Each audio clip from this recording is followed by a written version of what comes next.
Monday on That's Incredible. It's the supernatural. A house oozes a black liquid that no one can explain. It's nerve-shattering. A daredevil challenges death with a 300-foot jump. It's a look into the future. A homemaker's dream, a house completely run by a computer that even talks. Continue, please, where Sally left off.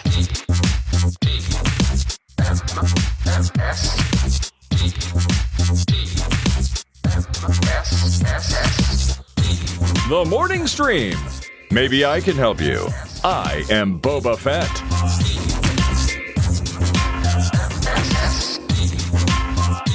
Hello, everybody, and welcome back to TMS. It's the Morning Stream for Wednesday, April 16th, 2025. I'm Scott. That's Brian. Good morning. Happy Wednesday to you. Yep. It's the middle of the week here. We're humping again, you know? That's right. Big old humping in the middle of the week. Do you remember that show growing up? That's Incredible. Do you remember that? Oh, I totally do. Is that what that was from? Yeah, it's let's see. This Monday on That's Incredible. that guy's voice. John Davidson. Oh yeah, I remember that's that is the ABC voice announcer for like 20 years. Oh, that yeah. guy who was the Yep. John Davidson, Kathy Lee Crosby. Maybe.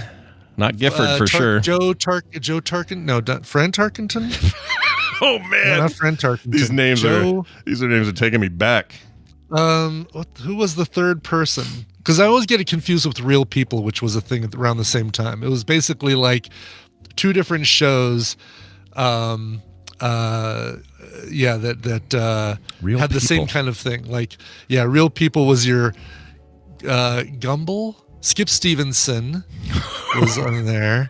Your not Brian Gumble. Greg Gumbel? Wasn't his brother Greg, was it? Wasn't Greg Gumbel? Definitely wasn't Greg Gumbel. Yeah.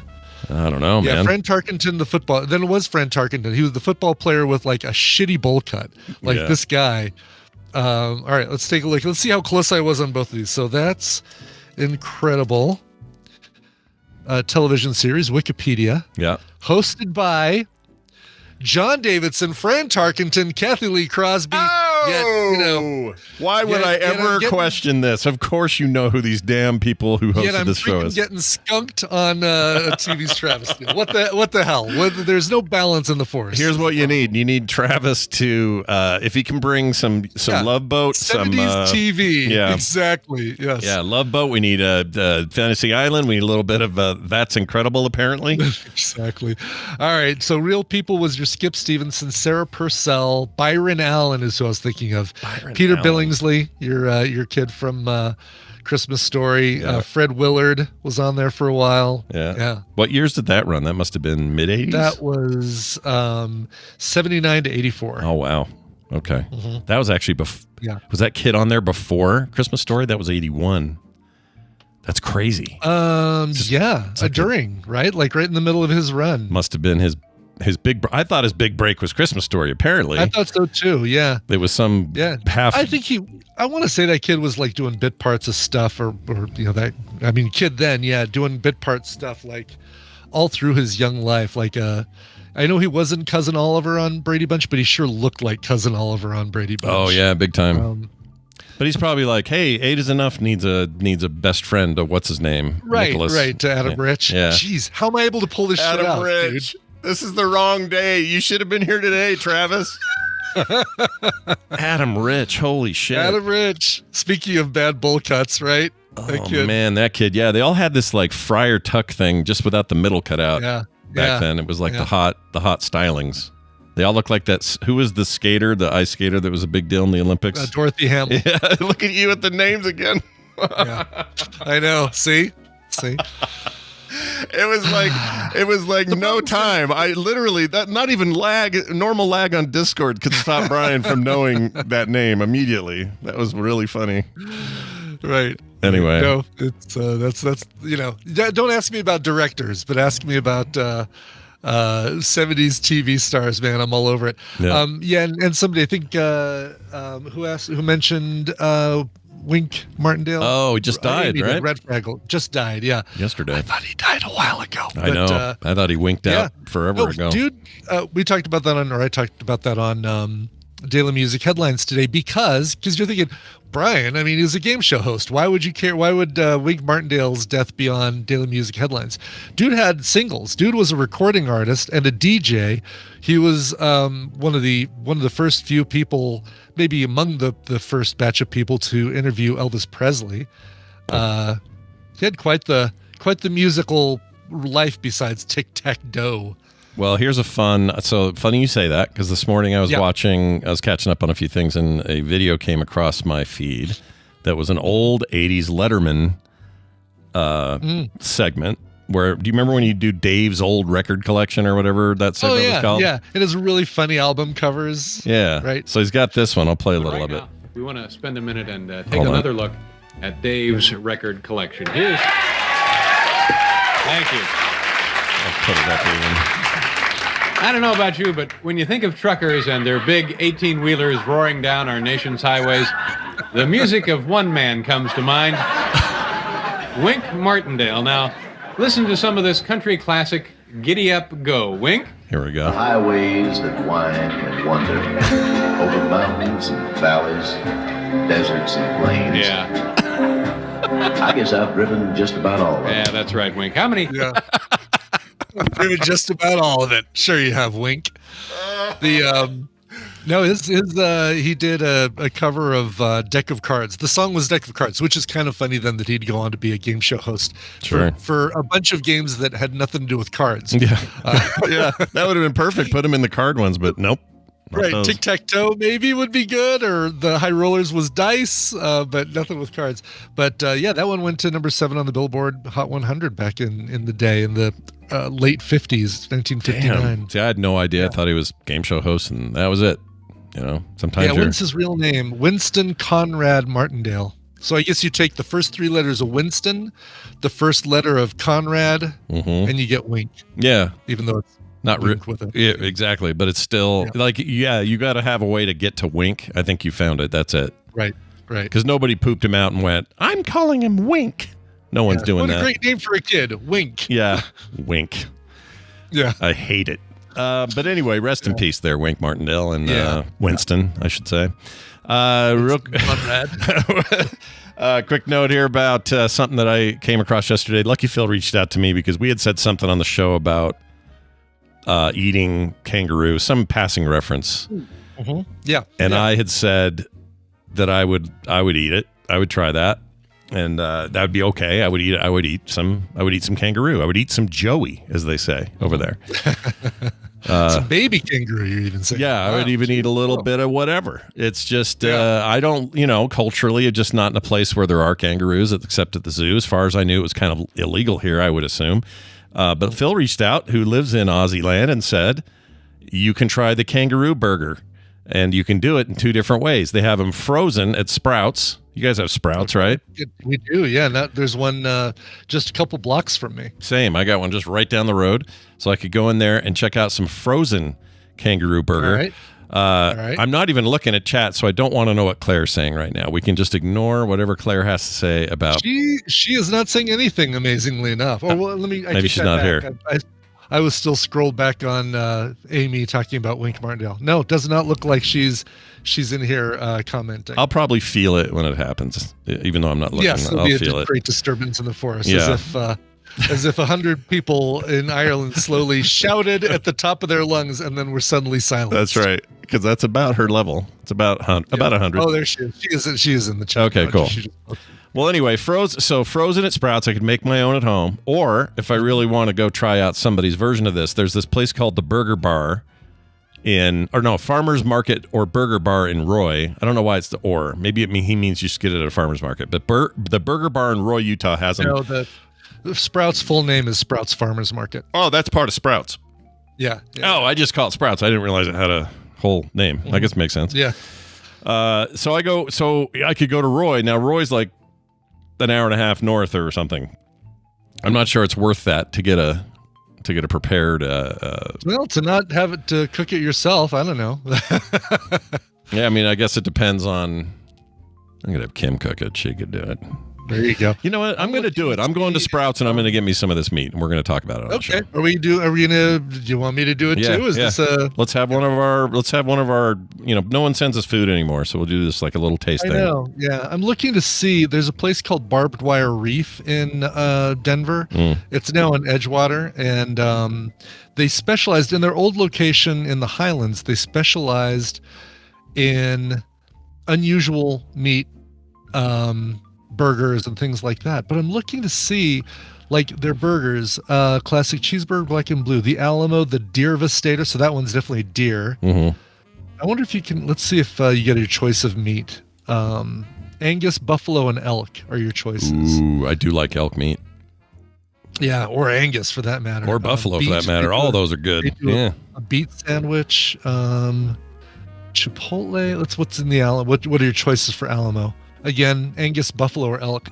This would be the place because at their old location, you could have rattlesnake. You could have, and I could have sworn they had kangaroo on the menu.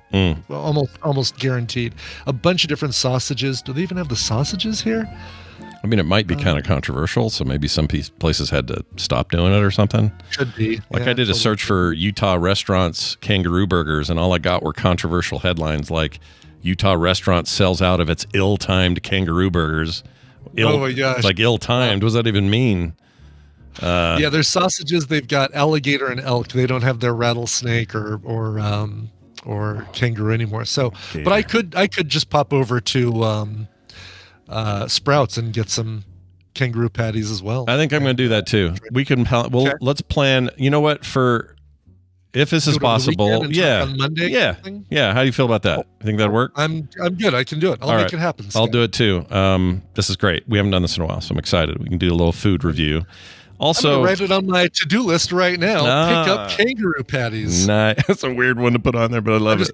I'm just gonna type. I'm gonna write Rue Patties. Rue Patties will be enough. Yeah, Rue Patties, like the lady from the Bake Off, the British Bake Off. You're good. Prue Patties. Sorry, wrong one. Prue. No, come on. Rue Patties is that drag show. On, television, the Drag Race. Rue Patties Drag Race is the Rue Patties. Real quick about that, I was going to say, what was I going to say? I forgot. Don't remember. Oh, what's the weirdest meat you've ever eaten? What's the strangest meat? Oh, let's see. Well, I have had, so when they had those sausages that were rattlesnake, I did have rattlesnake and alligator sausage. I've had frog legs. I've had snails. What is the weirdest thing I've had though? Yeah, because those used to be. Oh, you've had scorpions? I've eaten the scorpion. I guess you didn't eat yours, right? Like I had the one in the lollipop. I licked the lollipop, but I couldn't like break in there and eat the thing in the side. Yeah, couldn't do it. Yeah, so but also do you count scorpion as meat because it's almost like eating a bug. You're eating an arachnid. Like this when it's a carapace full of goo or whatever's inside of those things. Yeah. I don't think it counts. I don't think it counts as meat. I should say it counts as weird for sure. It counts as weird. Yeah. For me, it's probably dog meat. Everything else you mentioned, I've had. It's all more common now. Dog in China. Yeah, that sucked. I didn't like that. Also, because I was tricked into it. I wouldn't have done it if I'd have known.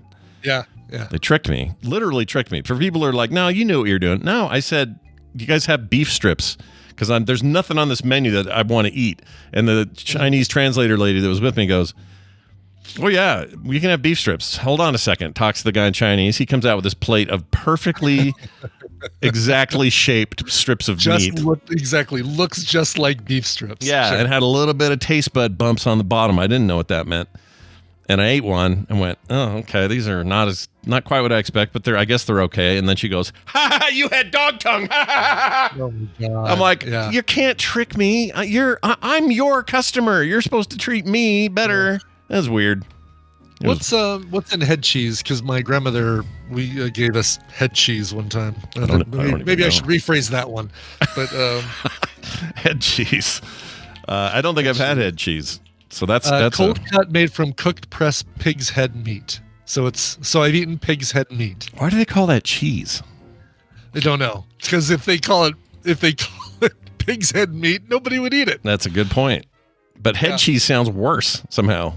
There it is. That's head cheese right there. That processed log of it. And that's a better looking picture of it. Typically, it looks like you made Jell-O with chunks of meat floating in it. Here you go. How about this one? Is this it?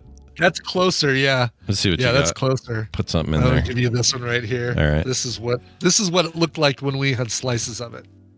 All right. Oh my gosh. Yeah. Horrifying, dude. it's gelatin with So what's the other stuff? Like little seeds? Looks like peppers, maybe? Yeah. Not peppercorns, but some sort of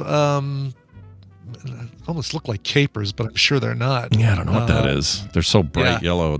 Maybe they're Hungarians, man. Freaking Hungarians. It's a Hungarian treat. Yeah. The hell? Nana, can I have a slab of pig head meat? Oh yeah, could be. Matuba says mustard seed. Probably mustard seed or celery seed. Yeah. Oh, sure. Okay. Well, look, from certain parts of the world, we get weird things. Like in the war, Spam was created for wartime stuff, but now it's like this thing people love to cook with and make weird. Who am I to judge your weird-looking fruit cake-based meat cake? That looks like meat cake, Brian. Meat cake. Meat cake, that classic George Carlin thing. What's in the fridge? I don't know. It looks like some sort of, could be meat, could be cake. Yep. It's meat cake. Meat cake. Meat cake. Todd Warcrusher says it's a modern aspic Jello salad. And by the way, I've always heard the phrase aspic, like a tomato aspic. I've never realized it was spelled like auspice, A-U-S-P-I-C-E. If I were to hear the word. Oh, it was a typo. Oh, it is aspic. Okay. Oh, it is. I always assumed it was spelled A-S-P-I-C, but okay. And you were right. Aspic. You were totally right.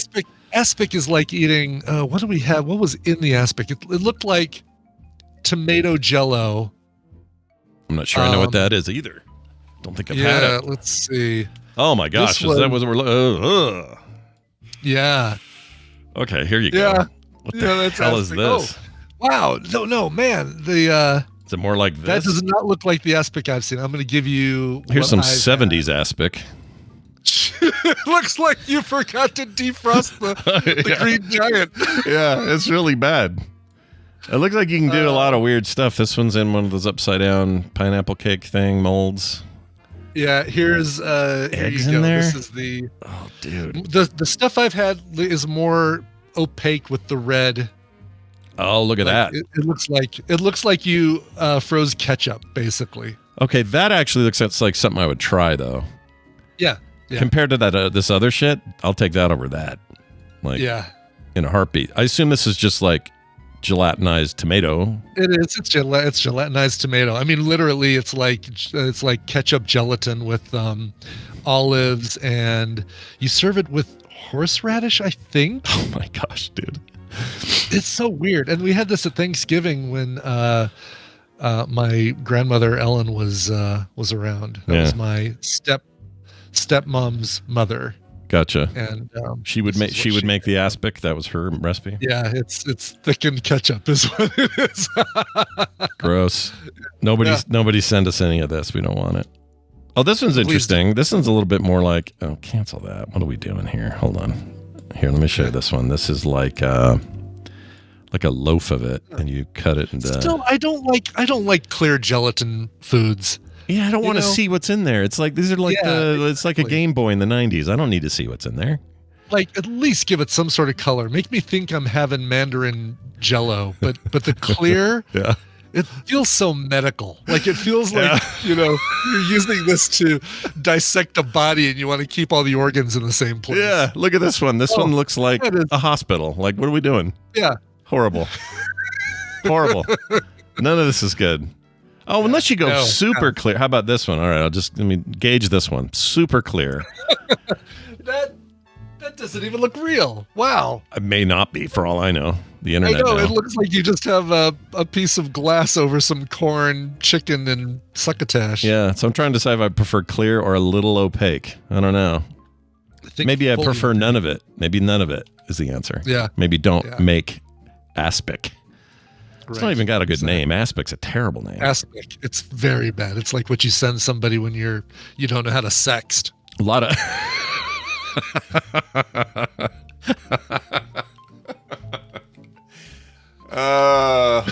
You heard it here first. Aspic, everybody. Aspic. That's fantastic. All right. Well, enough of that. Let's move on to. I got a theory. We have a voicemail and a theory from an. All right, good. This is an ex-cop, and I can't wait to hear about this. Here we go. Hello, Boot and Scoot. This is about the jugs of pee. When I was younger, my mom was a detective, and she busted a meth lab. And the gentleman that was running the said meth lab had everyone that come there pee in jugs for him because he was wanting to filter out the meth from their pee. Love the show, though. Oh my gosh, I think that's actually a decent possible answer. You know? Oh my God! So wait, somebody does that? Yeah. Like where it's like, oh, you've had the meth, but you still might have some in your body. Please pee in this jug so I can filter out the meth and enjoy it myself. Yeah, or something like that, maybe, or use it in another batch. Or, I don't know how it works. You meth experts write in. Let us know. We don't know. We've just seen the blue sheetish stuff on TV. That's all we know. That's the same person who's gonna be like, no, I'm not gonna have any of your cat butt civet coffee you're talking about. Hey, but please let me finish off that meth in your pee. Yeah, all of us worried about cat poo coffee, and we really should be worried about the meth pee. Oh, yeah, Hammond says, all right, Hammond, says dehydrate for the crystals. Oh. But then if you do that, then you don't end up with jugs, right? It's dehydrated, so you've lost all the jug moisture, or the moisture you would put in a jug and put in somebody's... okay. But why not just... Which makes sense. That's how you would do it. Like if you knew somebody had meth in their system and got them to pee, you would dehydrate it, and then what was left over, that residue would be meth, meth and all that stuff that Tanner told us about a few days ago. Well, here's the good news.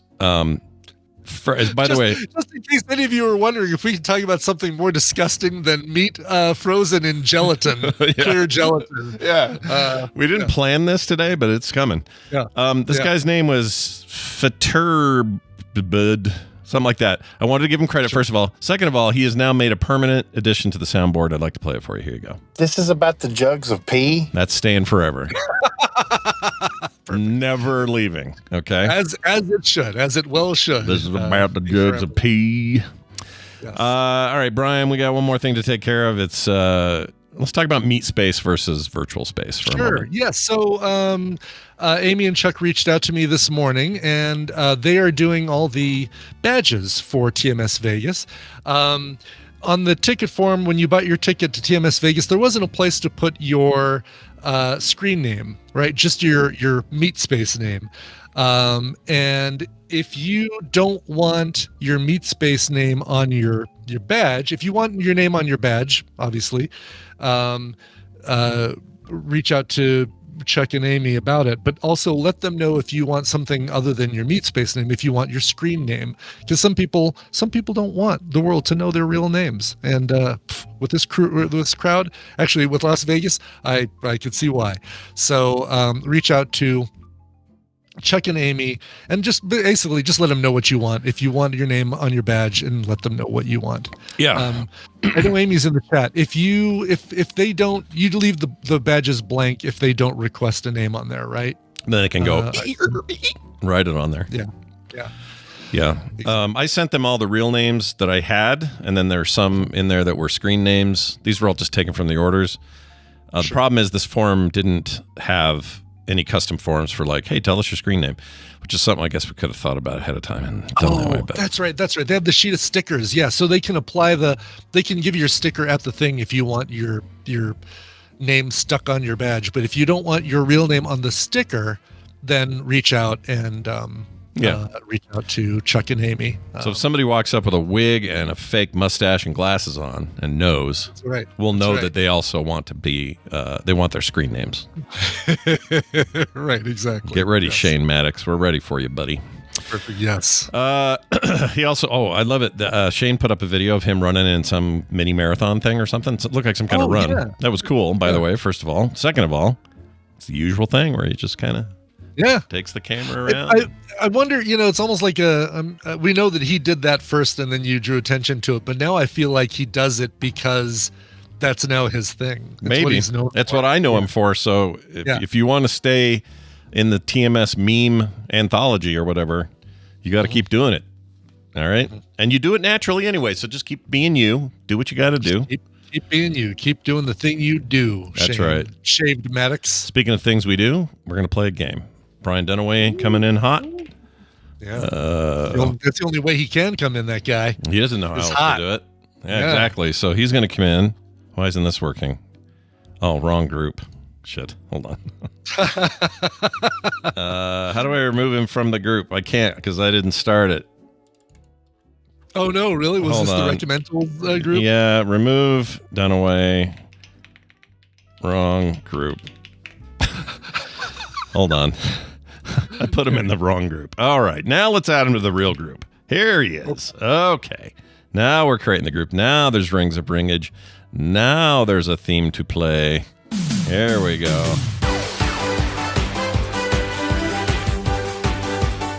All right, after some considerable errors, we're back, and it's time for the Tadpooly Feud. Yes, that's right. Brian Dunaway joins us to play this little game. Hi, Brian. Oh, hi, Scott and Brian. How's your middle of the week going? Good. Yeah. Good. Just all right. as much before as going forward, except for Good Friday for those who celebrate. I do have a Friday off. Sweet. For me, every Friday is good because it's a Friday. No. Hey, Dunaway, did you see all these? Did you see this aspic stuff that's in our chat here? Do you know what these are? Are you eating this? Well, it kept popping up in my. I kept getting alert, bloink, bloink, bloink. I'm like, what are they doing? Yeah. What do they want? Yes, I've seen. Yes, I've seen the things. It's delicious. Have you had it before? Like, I assume it's also a Southern thing because Ellen. Well, I mean, you would think so. When you start throwing pimentos and things, you definitely know you're in the South. That's a Southern thing. I'm not personally familiar with this, but I do recognize that bundt cake form. Absolutely. Oh, I've had other things in that shape. Yeah, I mean, look, we are all children of our parents of a certain age, and they watched I don't know, daytime TV and learned how to make meat into a bread loaf. We need to form this food. It will be more appetizing if it is formed. Exactly. That's how you live. That's how you rule. That's how you go about your life. So now we're going to play this game for real. We have a listener. Our fourth caller happens to be Hammond Chamberlain. Hello, Hammond. Look at this guy. Yeah, look at this guy. If that's the case, then forget about telling us how to play Tadpooly Feud. Just tell us how to play Card Sharks. Yeah. Teach us how to win in gambling scenarios. Oh man, Hammond, I'm getting weird echo off of you. What is that? Let's see. Is that me? It's his Discord. His Discord gets a little squirrely. He's got to take a second to fix it. My blood.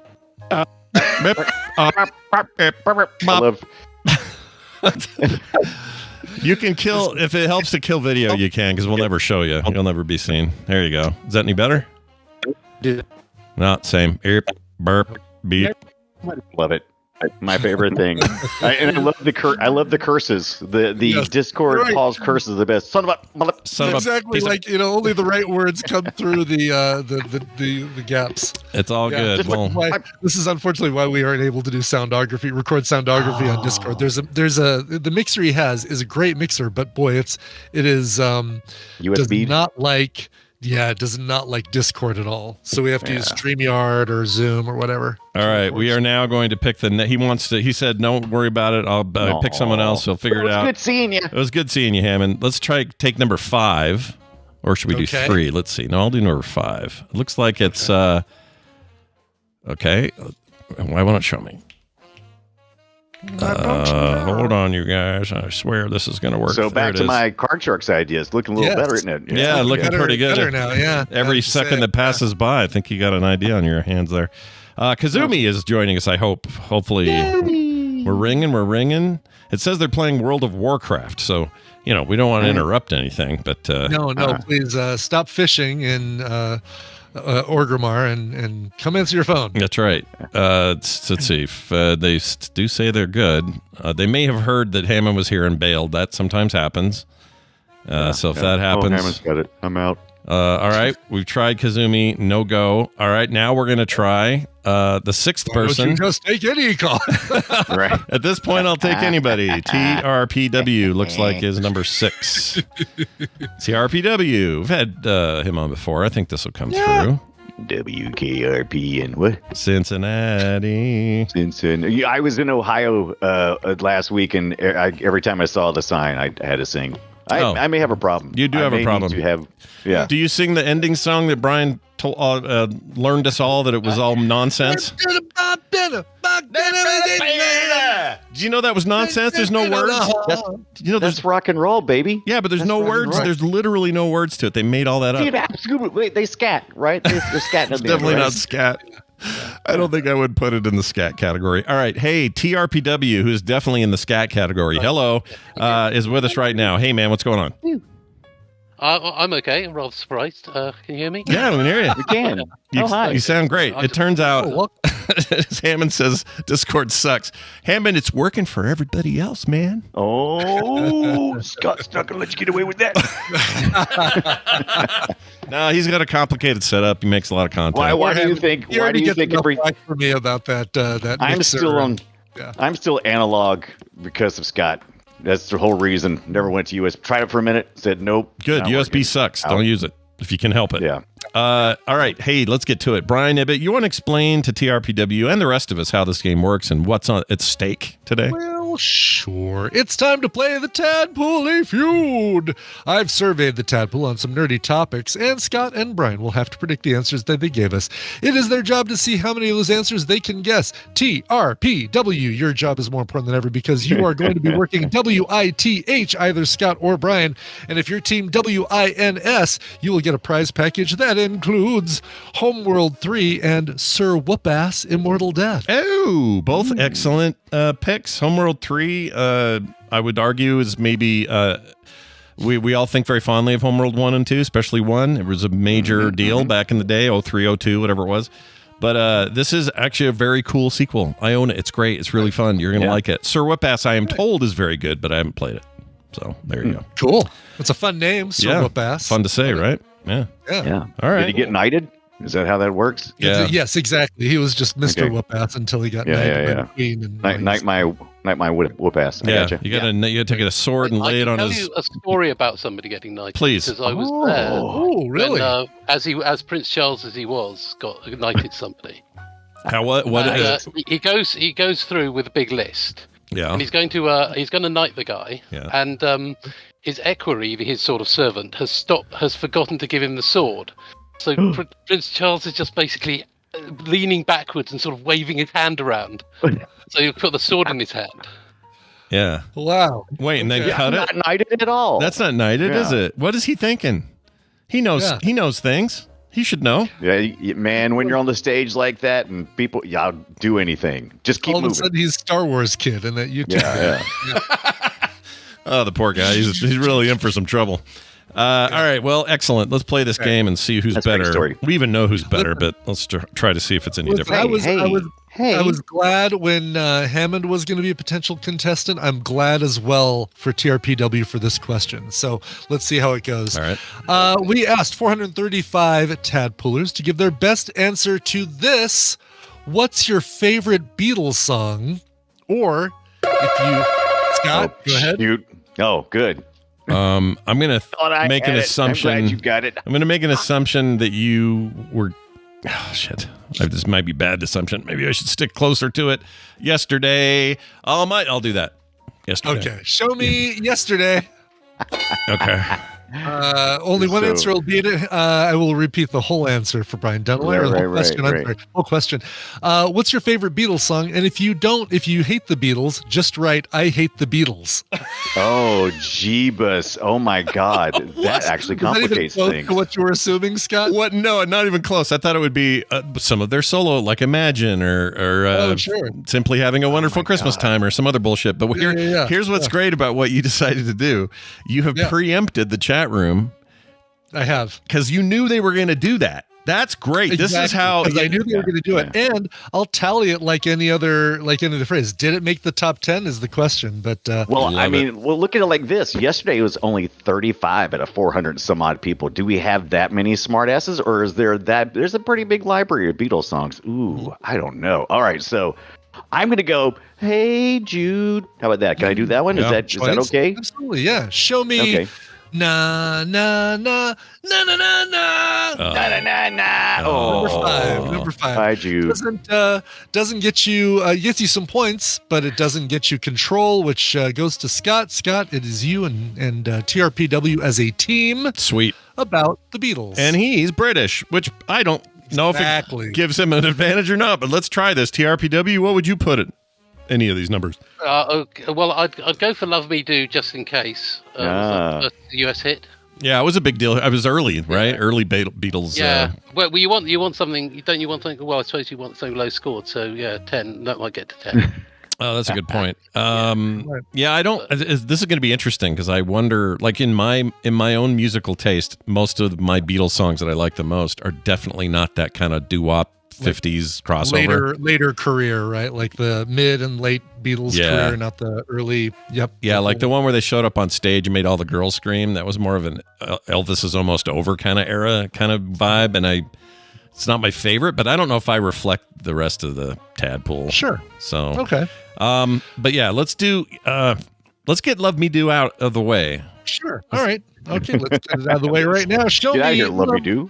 Love Me Do. Love Me Don't. Tied for 49 points. 49. Shit. Yeah, only one person said "Love Me Do." Yeah. Love Me Do. Love Me Don't. Perfectly done. All right, done away. I'm gonna go with "Everybody Hates the Beatles." Oh, shit. All right. Show me just the answer. I hate the Beatles. Number one. That's what I was feeling. That's what I was feeling. Why? Why is it? 63 people said I hate just that verbatim. I hate the Beatles because I told them just put that exact phrase in there if you hate the Beatles. I need to understand why they would do that. Do you think they did it as a meme pick, or do you think people really dislike them so much? I think people, I think a good portion of these are probably, I want to be a smart ass, but I think a good portion of the people are people who don't have the nostalgia for the Beatles like the rest of us do. Some people, well, I want to say one person said, I don't really hate the Beatles. I respect them for their musical choice, but I don't like them enough to have a song that I like, a favorite song. Okay. So, I mean, to each their own. I'm just surprised at the number one position. That's crazy to me. Yeah, exactly. I guess it just makes sense. Because Sure. all the rest, because it looks like, if you look down the left-hand side here, we got 35 for number 2 and then 24 for number 5. So, I mean, obviously spread out pretty well. So just the possibilities of I Hate the Beatles came up pretty good percentage-wise. Exactly. Hey. Yeah. Plus, if they don't want to think of something, you just give them an answer. They're like, "Oh, I'll just do the answer. Then I have to think." Oh, I almost hated the Beatles because I think that my first run-in with the Beatles was actually on TV. And they were getting in that Yellow Submarine, and I just feel like, is it Yellow Submarine up there? Do it. All right, show me that Ringo, that classic Ringo. Show me your Yellow Submarine. Yeah. In the time where I was born with peace and love, with peace and love. Hey, man. See, Hate the Beatles starting to make sense now, isn't it? Yeah. Okay. All right. Number 10. Look at those points. Shit. Yeah, but this confirms my theory that they're going to go for the later stuff. Sergeant Pepper, more of their drug experimentally business, all that, and not the early business. Sure. All right, Dunaway, you're on a roll. Oh, am I? Well, I mean, it's the Beatles. The 6 answers still on the board. You've got 16 points to Scott and TRPW's 2 points right now. Well, only one strike on the board right now. Plenty of game to be played. Right. So I kind of went like this. I remember the first time I ever saw the Beatles was, like I said, on TV. I was like, are these the Monkees? I don't know. I'd seen the Monkees before the Beatles because my age. But then I remember that I changed my mind about the Beatles when they did that Nike commercial, Revolution, and that was just like, I'm like, oh, I thought these were all just some boppy songs. When they did that Nike commercial, when they did, remember when 20 years after they broke up. Remember when Nike paid the Beatles to write that song? I mean, they definitely licensed it and got money for it. They revitalized the Beatles for me because me. Fair enough. Well, one person's sellout song is another person's revitalization. Right. I get it. That's right. Yeah. So, what's the song? Did you already say it? All right. Show me Revolution. Great song. Number 19 in the list of ones that people chose. Not bad. All right. Not bad. TRPW. I get by with a little help from my friends. Oh, that's a good one. I like that a lot. Yeah. I like it. I don't think they were talking about each other. Naming the first few tracks on Sgt. Pepper, I think. Actually, Dunaway Ebbett may know this. Are they, when they sing "I Get By with a Little Help from My Friends"? They're not talking about each other because at this point they're kind of annoyed with each other, right? They're talking about other. No, friends. this was 1967. This was Sgt. Pepper's. They still liked each other. Okay, they were still into each other's vibe. They were still into each other. They were. I love getting the Sgt. Peppers down at the Chipotle. It's good stuff. All right, let's begin. Let's do Sgt. Pepper's track number 2 with a little help from my friends.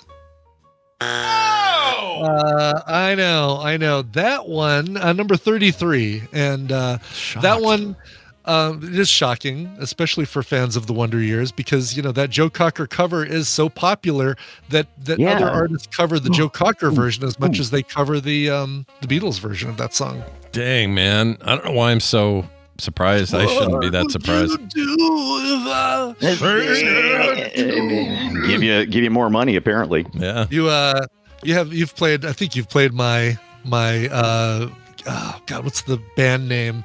Hold on a second. I gotta get the right band name. It is called the Evolution Control Committee. I think you've played this on the show before. I'm gonna give it to you. Okay. Play the first. I'm gonna give it to you. Brian, go and give it to me. All right. Oh, that is great. Was that with Peace and Love and all that? That was with Peace and Love. Chuck it in the bin. I will not sign copies of that version of the song. Yeah. Put it in the bin. That's amazing. Yeah, that is a song called "What Would You Think If I Sang Auto Tune" by the Evolution Control Committee, where they take the entire with a little help from my friends and retune Ringo so he is out of tune throughout the whole song. That's really great, man. I love that. I have some memory of this, but I don't know if it was here or somewhere else, but that's great. So they have a whole it's a whole bunch of songs or just this one? They do a whole bunch of songs, but this is the only one they do that to. Okay. Their other stuff, God, their stuff is so great. I'll send some stuff to you separately that I think you're really gonna like. But check it out. Like, the best album is All Rights Reserved, Evolution Control Committee, and it's all like repurposed audio, like songs where they take and a caveman kind of stuff. Oh, I like that kind of stuff. Yeah, big fan. Like 1919. Yeah. Those kind of songs. Right. Yeah. Right. All right. Exactly. That boy needs therapy. Anyway. Very much like that. Huge fan of that kind of stuff. All right. Well, where are we? Brian, I think it's you again. We are back to Brian, because with a little help from my friends, got you your second strike. Brian, boo! Help us out here. 6 songs. No, why don't you help me out? Help get some. Oh no, maybe that one. No, I think I'm gonna go. Yeah. Do help. How about help? I need somebody. Help. You do help. You doing help? Help. Okay. All right. Sound like a little kid that just ate some wasabi. All right. Show me help. Oh, man. All right. You're getting better. Help was number 12. You're working your way towards the top 10, and that was just out of the realm of getting you a bonus guess. You think maybe they had some issues? Is that why? Help. Maybe they need help. Yeah. Yeah. Get us out of here. Yes, I'm sure. So, all right. Yeah. I'm struggling here a little bit because the things I thought. Yeah. Go ahead. Sorry. I was just watching. Ooh, the chat room's got one. How timely. What? Yeah. Oh, put one in the chat room. That's. Oh, and they actually mentioned the one that I was holding in my. Don't look. That was the next one I was gonna say. We do Hard Day's Night, I suppose. Hard Day's Night. That was a movie too, right? Is that a movie? Was. It was a movie. Yeah. You want later. How about Paperback Right? That one's a weird one. I can't think of anything else, so maybe we do one of those. How about Let It Be? Have you done Let It Be? Oh, Let It Be. That's a huge one. Yeah, we're doing Let It Be. Why don't you just make it number 3? Yeah. All right. Show me Let It Be. Let it be. Yeah, good points. Let it be. Yeah, very good. Number 8, taking you guys up to 10 points. Now we gotta making a little bit of a run of this thing. All yeah. right. Okay. How you feel about Strawberry Fields Forever? Ooh, that's a good one. Yeah. I like that one. It's odd key change. Yeah. All right, let's do it. Strawberry Fields, Brian. We're going. All right, show me Strawberry Fields Forever. Oh my gosh. Yeah. Number 25 in the list. It's like top 5 song, man. All right. No problem. I'm just gonna run the board. No problem. All right. I got you, TRPW. Yeah. We're gonna get you those games in your hands right now because I'm gonna say Eleanor Rigby, which I didn't really know as a Beatles song. I heard a cover song, and I'm trying to recall. I think I actually might have even heard it on Coverville. You might have, yeah. But I loved that. I can't remember which one it was though. But yeah, Eleanor Rigby. All the lonely people. Yep. All right, show me Eleanor Rigby. Nice. Yeah, number 3. All right. Okay. Number 3. You're gonna run the board. You're gonna do them in order, aren't you? All right. Oh, yes, right. I'm gonna do no problem. The covers that the Beatles did in the list? Oh, give us a clue. Good question. I'll help you out here. In the top 10, no. So none of the covers that the Beatles did made the top 10, but things like Twist and Shout and Fly, Money, like that. Money, right? Yep. None of Money. Some of those made it into the lower parts of the list, but not in the top 10. I'll help you out. Yeah, I'm gonna help you out here. I'm gonna help you out right here. Nice help out. So now I'm I feel pretty confident about my own answers, but I'm going to go to the chat room to help me run the board. Okay. Let's see. While my guitar gently weeps, or something. Ooh, yeah. Or Here Comes the Sun. You should say either of those. Those are both really good. What should I say? Here Comes the Sun. Is that what I was going to say? Oh yeah, say that one. Sure. All right, show me Here Comes the Sun. You got to put the in there. And I say it's all right. Brian, I'm feeling more confident you might clear this thing. This is good. You only got 3. What was the other one? There was another one that TRPW suggested. Keep talking, TRPW. What did you say? Rather. What was, did you say A Day in the Life? Woke up, got out of bed, I drug her home across my head. That whole thing? And now you're Elvis? Love it. Do it. Crank it up. You could say that one. That's a good one to say, I think. Yeah, we're saying that one. I think. Okay, all right. Yeah, all right. Show me A Day in the Life. Oh, yeah, so close. I don't like how low that is. That's freaky. Yeah. Now, I saw somebody say something about a tax man earlier, and it's really relevant to us today because tax day in the U.S. was yesterday. Sure. But when this question was asked, right, these questions were asked long, far away. Long ago, when taxes were far away, and you said, "Oh, I have time." Exactly. Yeah. So and maybe then comes the 15th. That one. Now there was another one that George Harrison song that TRPW mentioned that was really good. Man, I saw like TRPW should have just been doing this all along. I certainly said something or other. But you can say it. You can say it now if you want. Yeah. Totally say it now. Yeah. Something. Yeah, but Brian, I'm actually right in saying something or other, and them not getting it.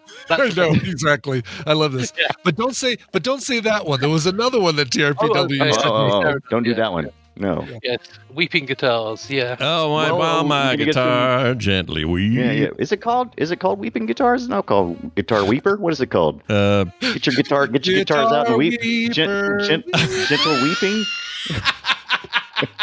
What if I just get part of the song? What if I just have some of the lyrics? Let's give you that one. All right. While my guitar gently weeps, I think is your guess, and there you go. Holy shit! I want to say one of several songs that were written for Patty Boyd. Was Patty married to George Harrison for a while, and then was married to Eric Clapton. And interesting. You really should get your guitar checked out, though. The rumor was that they had a guitar battle to decide. That's right. Well, they did on this song. Like this one does have "While My Guitar Gently Weeps" has Eric Clapton playing guitar in there as well. You think Norwegian Wood's on here, you guys? Do you think that's on there? I'm not sure. I just want to know if we need to get. You wouldn't suggest if we need it? an exorcism for that weeping guitar. Maybe I would think more avian. Think more avian. Oh, more avian. Where's avian say? Hey, bird. Win by Blackbird. committee. Blackbird. Blackbird. Somebody Let's say get a Blackbird. up in here. Blackbird's awesome. I love that song. Yeah, that's a great song. I think it's right. number 7. You think so? Let's see if it is. Show me Blackbird. Yeah. What? Surprising. Thank you for not choosing "And Your Bird Can Sing." Great song, but not.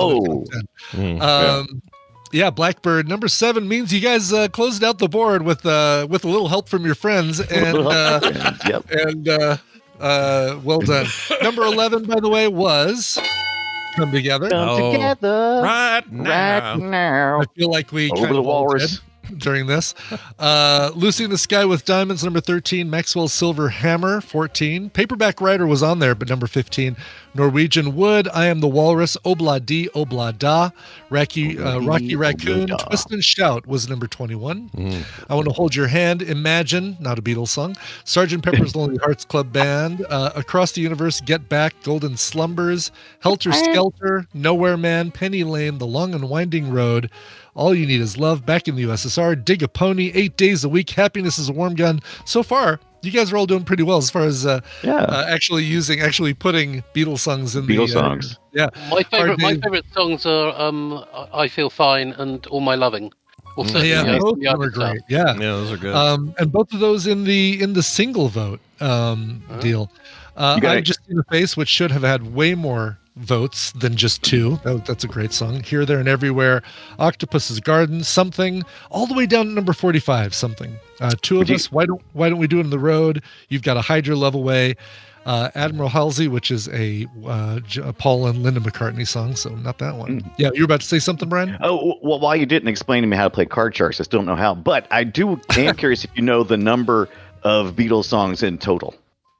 There were 108 studio song releases, I think. Ooh, I might be.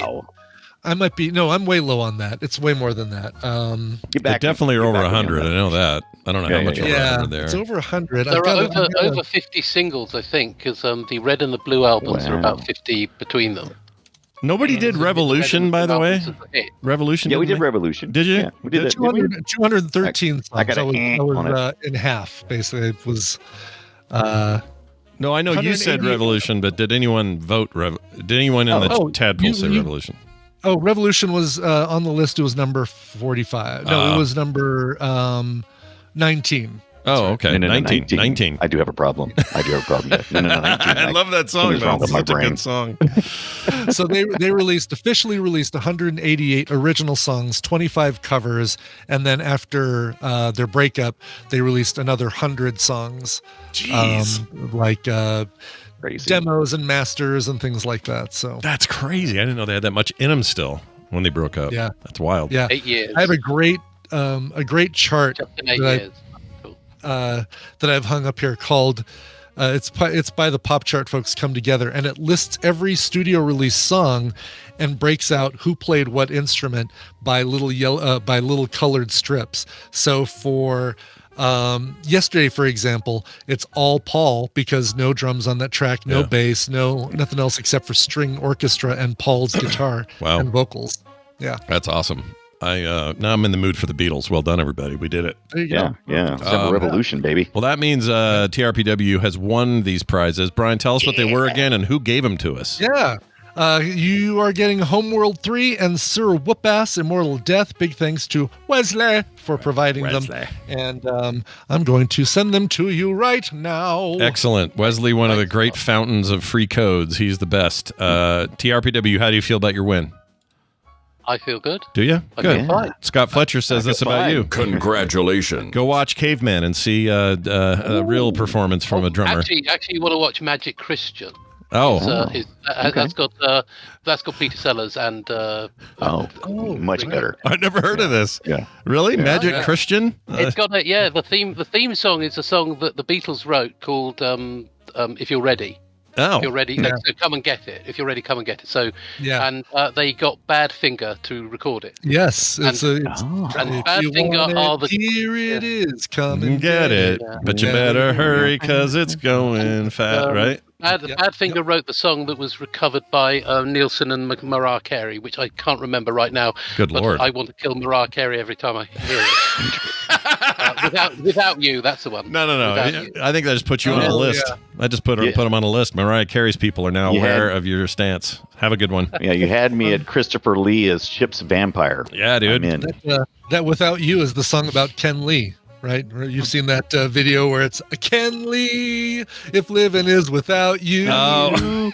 Ken Lee. That's a great misheard. I've never heard that one, but I like that one. Yeah. Now I'm going to hear it every time I hear the song. That's great. Now you're going to hear it. Yep. As often as I hear that song. Anyway, hey, Dunaway, that was great. You did great. You won. Really, you won it for everybody, so you deserve all the credit we today. did it together. We sure did. Good pals always do things together. Hey, here's the other thing we're doing together. Film Sack this weekend. We're watching The Sword and the Sorcerer. So that'll be fun. Some old 80s ass shit that I do not remember seeing. I think this might be my first time. I'm not sure. I can't remember. 100. Yeah. Let's get in it. Let's get in there. Get into it. Also, Play Retros are out now on Mondays, which we're swinging around to that one next week. So watch for more information on Monday when we see Brian again. In the meantime, I'd sure like you to kiss our butts. All right. There he goes. All right. We got to take a break. When we come back, Tom Merritt will be here talking tech. After that, we got recommendals with Nicole. Randy is out, but we'll have at least 3 recommendations for you today. Brian, let's play a song and get us there. What do you got? Yeah, so the new TV show called The Joneses just came out. This is one that stars John Hamm as like a not so good guy, I think. This is me stalling while I pull up the news or the information about the song. It seems like he's Breaking Bad a little bit in that show. Like he's exactly. Yeah, curious about looks it. really good, and John Hamm is another one of those people who can do no wrong. This is actually the theme song. It's released as an independent song, and it features Hamilton Lighthouser. You're like, who the heck is that guy? Well, he's the lead singer of a band called The Walkmen, which you've definitely heard of. The title theme to Your Friends and Neighbors. That's actually the name of the show. Starring and executive produced by John Hamm, and starring him and Amanda Peet and Olivia Munn. Peet, Munn, and Hamm. The law firm of Peet, Munn, and Hamm, all with double letters in their name. If you have a proper aspic gelatin thing that has all of those ingredients in each one of those. Peet, Munn, and Hamm. Yep. Exactly. Anyway, this is the theme song. It's great. I haven't seen the show at all, but I love the theme song. It is called The Joneses. Here is Hamilton Lighthouser. That looks terrific. Try it a few times and remember to keep your heads up and watch where you're going. Mama was never any good at sums and she could hardly spell cat.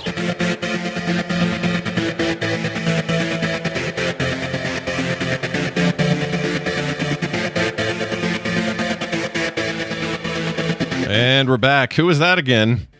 Sure, that was the song called The Joneses featuring Hamilton Lighthouser, the title theme to Your Friends and Neighbors. That dude's from The Walkmen. Go check it out on Apple TV+. Nice. Thanks to Clarion Call for sending that one over to me. Indeed. Isn't technology wonderful? It sure can be, but only when Tom Merritt's here to share us information about it, because we don't know until he shows up. So, Tom Merritt, welcome back to the program. How the heck are you, sir? Oh, I'm trying to turn on my camera. Oh, well, we're all trying to do that. I understand it. I do. We're all just out here trying to turn on our cameras. That's right. For some reason, I don't see yours. Bit of metaphor there. That's weird. Why don't I see Tom? I don't see you. Oh, I just turned mine on. Yes, you did. I think Discord's being funky. I don't think it's you. Now I don't see you in Discord. Yeah. Oh, no. Well, you know what? This might end up being... I'll bet you see me now. Do you see me now?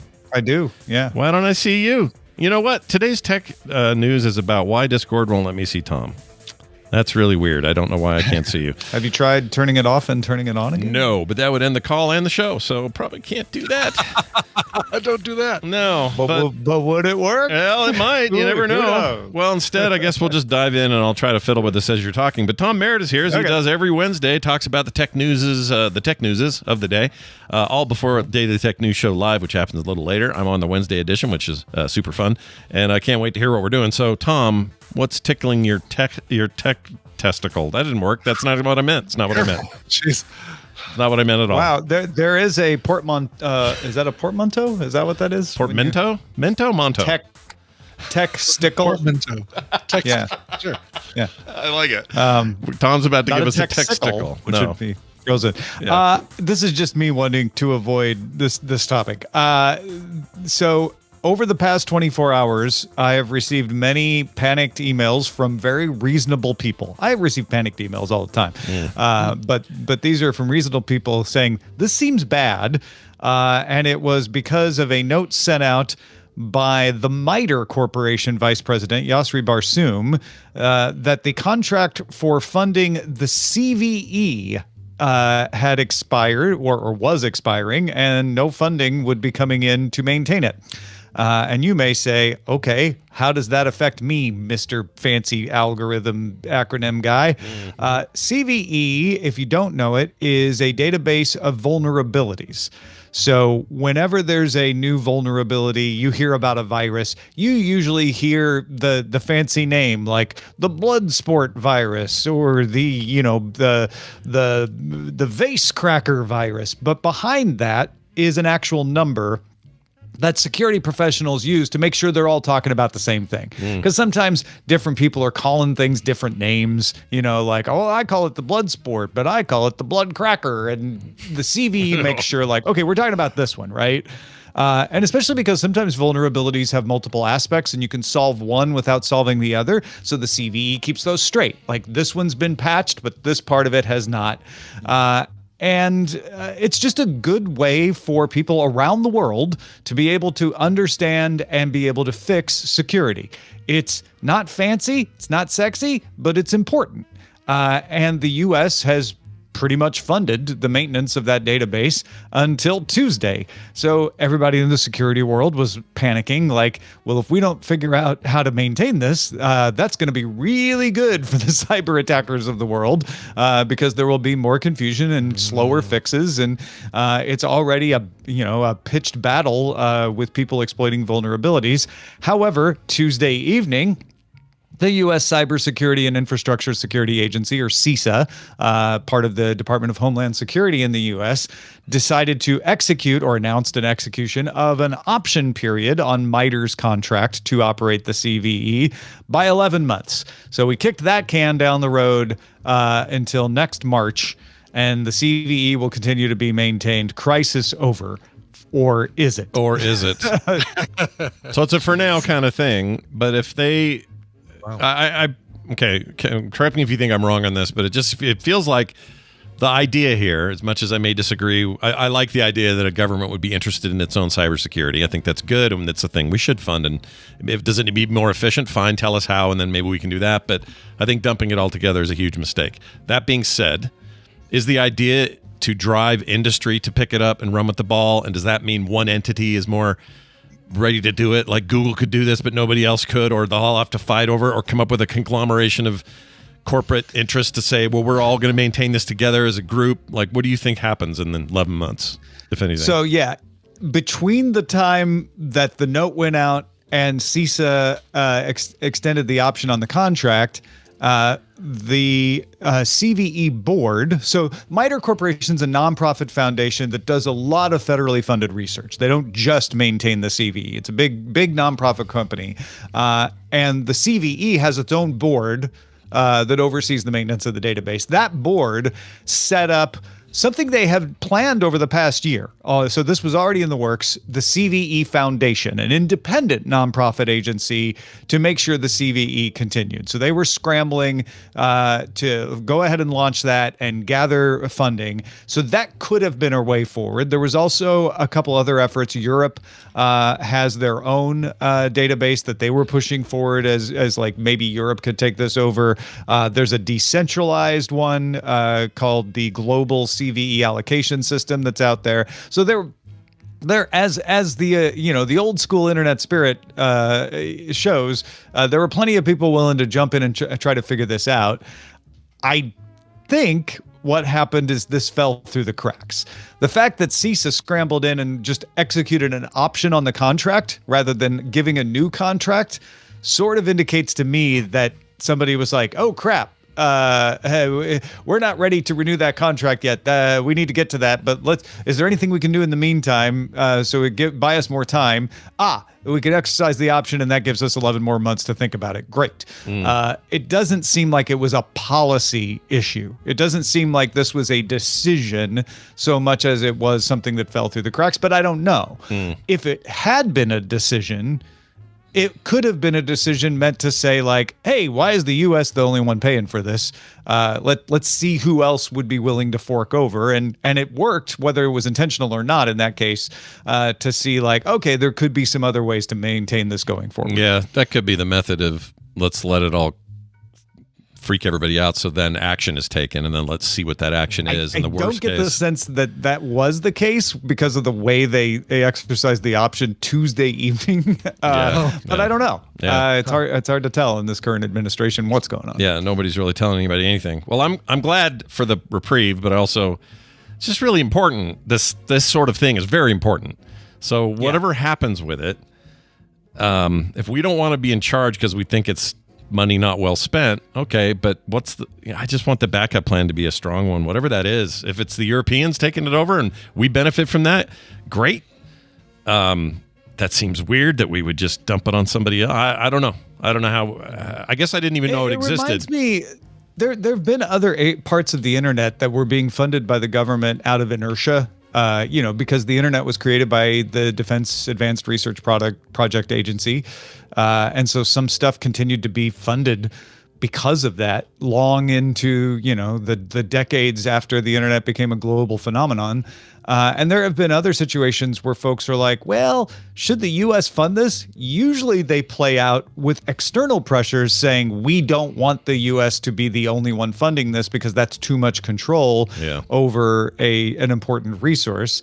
That's not what happened in this case, although there are still people saying that. There are still people saying, like, yeah, maybe it shouldn't be, which is why the CVE Foundation was being planned in the beginning, was we should probably have an independent way of managing this.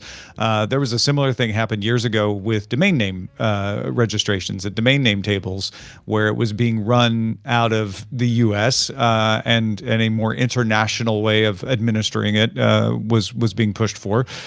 So that might happen anyway. Right. I'll be curious to see if the CVE Foundation continues to be developed and actually pushes to take over in 11 months. They've got 11 months now to gather their funding, gather their organization, and be able to develop this plan a little more rather than being rushed to launch it. Well, it's going to be interesting to watch. I just I hope it all makes sense. And I remember we talked on the show about the whole domain registration thing, and that they felt it was too much control of one country. So in some ways, this may be actually, some international organizations may go, okay, all right, now we have a chance to equalize this or make it more independent or get it out from the control under the thumb of anybody, any one country or nation. So maybe it'll all turn out good for this particular little thing. It's not what I would call a competent way of doing it. No. But maybe we end up in the right place. Yeah, maybe we'll get lucky for once. Hey, Tom, that's great. I can't wait to talk about this and so much more later today on the Daily Tech News Show live at 2 p.m. Mountain Time. Is there anything else you'd like to mention before we get to that great moment in time? Wow. Yeah. Daily music headlines. It's a must listen for me. I kind of want to keep it to myself, frankly. Yeah, I don't blame you. I try when I do the show. I actually do think of just doing it for you and just sending you the audio, just like mailing a cassette to me. Yeah, exactly. Yeah, overnight it. Just headlines. So Ibbott's doing it. Eileen's doing it on Thursdays, and. The reason I made that remark about keeping it to myself is I feel like I'm way smarter about music, and I want to impress people by like, oh yeah, no, I heard about that. Oh yeah, I know what the #1 Billboard song is. Like, oh no, right. I know what somebody wrote on their butt at Coachella. Yeah. Did you know Wink Martindale was also a musician? Oh, you probably didn't know that because you don't listen to Daily. Yeah, if you listen to the Daily Tech News or music headlines, you would know this shit. So go sub to it. It's everywhere podcasts are available, right? right. Yeah, exactly. So don't sub to it so that I can appear smarter. Please. Please do it. DailyMusicHeadlines.com. That's right. Tom Merritt, everybody. You will see him in Las Vegas. You'll also see him next week. We'll have another episode before Vegas happens. But Tom, it's always, I know, right? It feels weird. It's like 2 weeks. Our faces should start splitting in half and have Arnold Schwarzenegger under there. 2 weeks. I thought you were going to say fates. Oh. Our fates will intertwine. Well, that's true, faces will intertwine? That's true as well, as it turns out. Tom Merritt, Ace Detect, everywhere you find him on the socials. We'll see you next time. All right. Let's get Nicole in here. Let's have some recommendal time. Yeah. Why not indeed, I say. Oh, she's on. She's showing us online. I don't know if that means she's in a car or she's in a... Which parking lot, which major chain store is she in a parking lot in front of today? TJ Maxx, maybe. Well, what do you recommend? Never know. That music means it is time for us to make some recommendations based on streaming stuff we've seen and think you might like as well. On the line with us is Nicole Spag. Hi, Nicole. Hey, what is going on? You sound good. Too much audio. I paused you, but it didn't stop. Okay. Oh, you were hearing the stream. Yeah. I'd like to watch Tom's segment. Yeah, no, it's probably still going on the delay. He's not. He hasn't left yet. Well, no worries. We're happy to have you here. How's it going over there? Yeah. Yeah. You doing all right? You hanging in there? I'm all right. I'm hanging in there. Why is that? Is that you? What? What are you hearing? Oh, it's my son. Okay, so. Okay. What's your son? Hello? Mateo, what are you doing?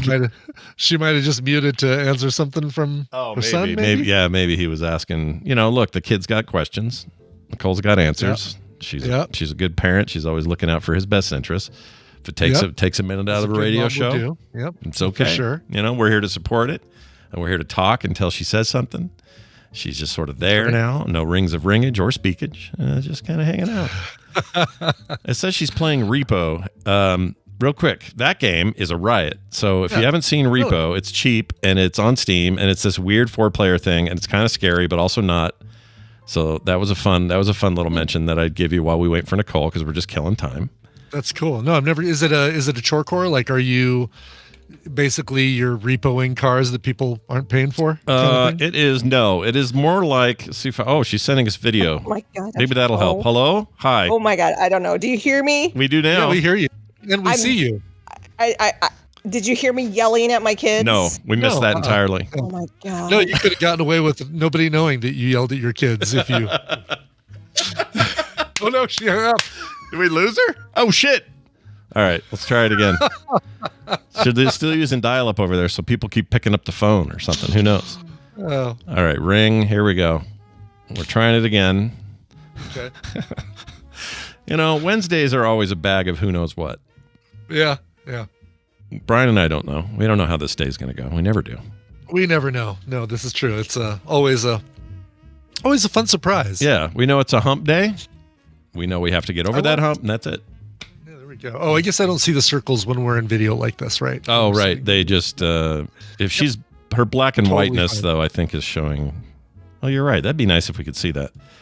Well, that's weird. Nothing. Let's just. I'm gonna. You know what I'm gonna do? Oh. Okay. Hello. Here we go. I'm about right. I just yelled more than I probably have ever yelled in my life. I'm like, stay off of my Discord. I'm doing Oh, they're trying to log in and it's kicking you out. It's bumping you out. They're playing a game together.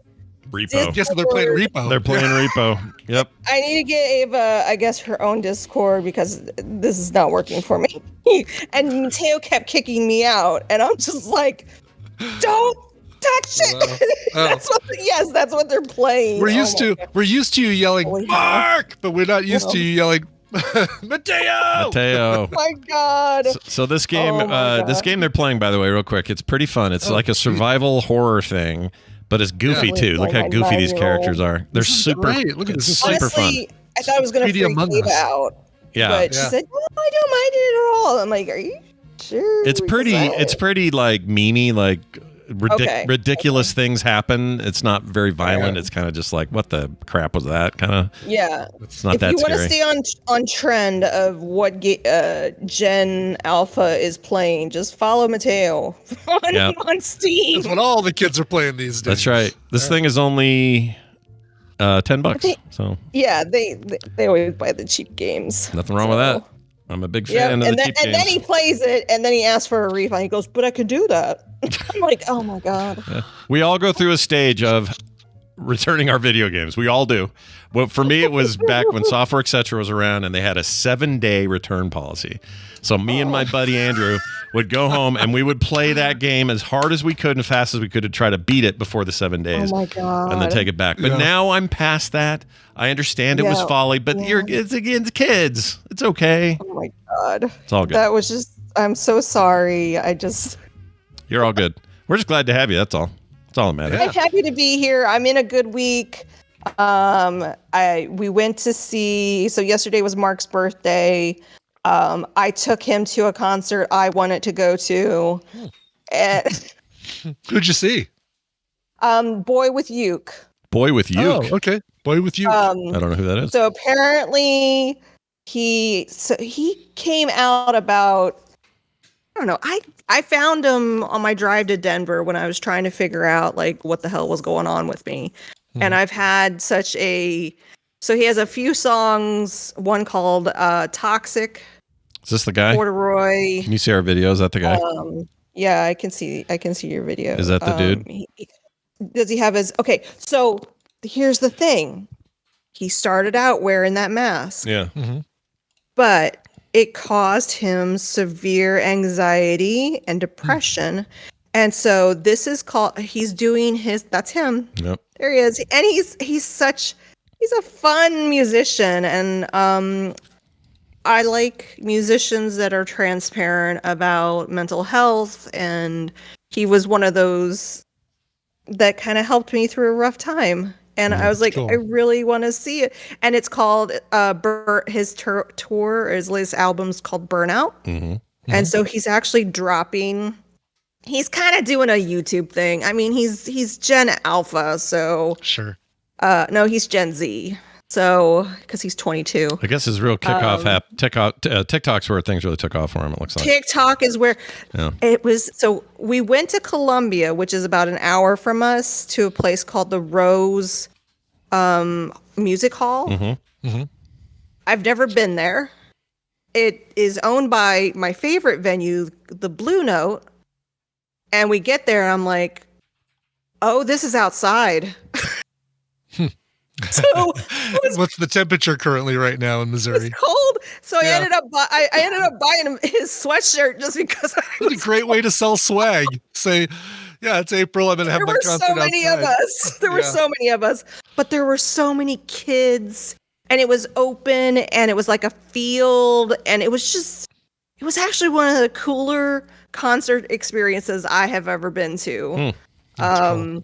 And he did play I Don't Give a F, which is another one of mine, another favorite of mine, and then Migraine is another favorite of mine. So once he played my favorite songs, I was like, okay, Mark, we can go. We can get out of here. Yeah, he's one of these. I was just reading up on it. He started in 2020, which still feels like 5 minutes ago, but he's one of these Gen Z under the blanket of the pandemic came out of, made music and blew up. 100%. It's kind of wild because we walk in and the woman asked me, she goes, "Are you over or under 21?" And I said, "Oh, thank you." I know. Oh, aren't you sweet? Yeah, that's adorable. You're so nice. And she's like, "No, I have to ask if you look under a certain age."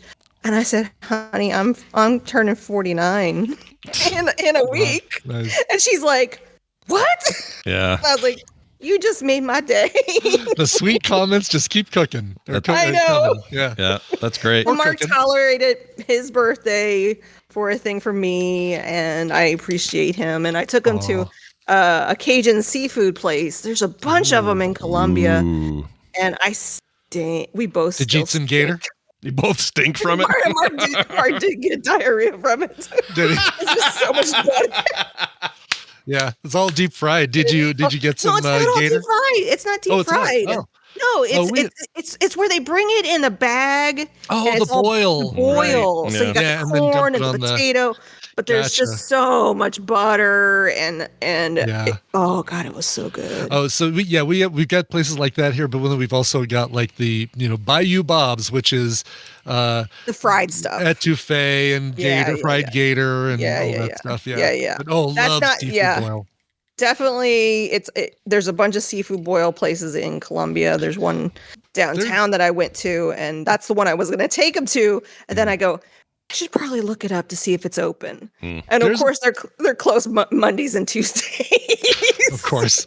There's a place here in Arvada called Pier 8, and they made the mistake of having all you can eat for $60 boil. And they do limit the number of Dungeness crab clusters you can get, but we always skirt past that and just say, bring me a pound and a half of Dungeness crab. Are they still in business? They're still in business, yeah. But when they see us coming, they automatically have to let some of their people go. They just can't afford to keep them. They look in the kitchen and go, sorry, Pedro, you, that other guy, you're out of here. You're out. You guys are out. Yeah. I don't know why I said Are Pedro. you showing my video? I don't even know if you're showing. We're seeing it. Okay. Yeah, we can see You can see me. They don't see me. Yeah.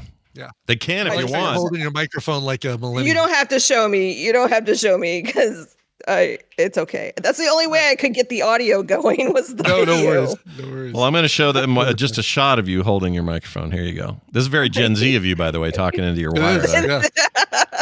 I like got my that. tiny mic. I like it. Well, you sound great. We're going to do recommendals, everybody. Stuff we've seen. Recommendals. Brian, we're going to start with you. You are clip ready. Tell me what we got here. Yeah. Here you're going to hear a clip of Bob Mortimer, UK comedians Bob Mortimer and Richard Ayoade getting to know one another on a speed date. Oh my gosh. All right, here we go. What I am doing is looking for a night out. Do you know what I mean? Nice night out. I do know what you mean. Do you like to swim? Not incredible distances. Do you want to go for a swim?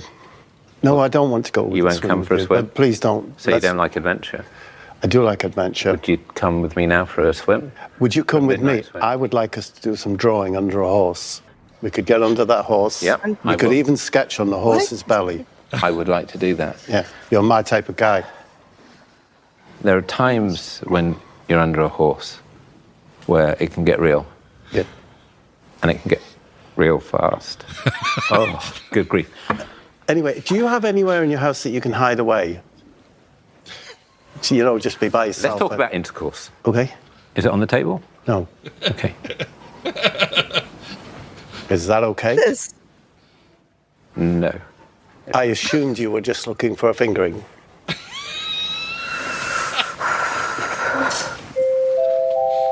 Lou, go and sit down and watch Richard and Bob get to know each other. Sit down and look at them. You've got lovely thighs, by the way. Thank you. Yeah, I work on your it. eyes not so good, but lovely thighs. No, this one's weeping. Yeah. And this one's a write-off. That one's buggered, isn't it? I don't know what this is, but I want to see it real bad. This is fantastic. I had to play that clip, even though it doesn't give anything away, but it is so freaking hilarious. And that's the whole point. It is a show called Last One Laughing. And this started out... I saw this. Yeah, you need to watch preview. this. Oh yeah. my god! Oh my god! It started out in Japan as a show called Documental in 2016, and since then there have been I can't even count, like 30 or 40 different versions in different countries: Mexico, Italy, Ireland, Iran, Indonesia.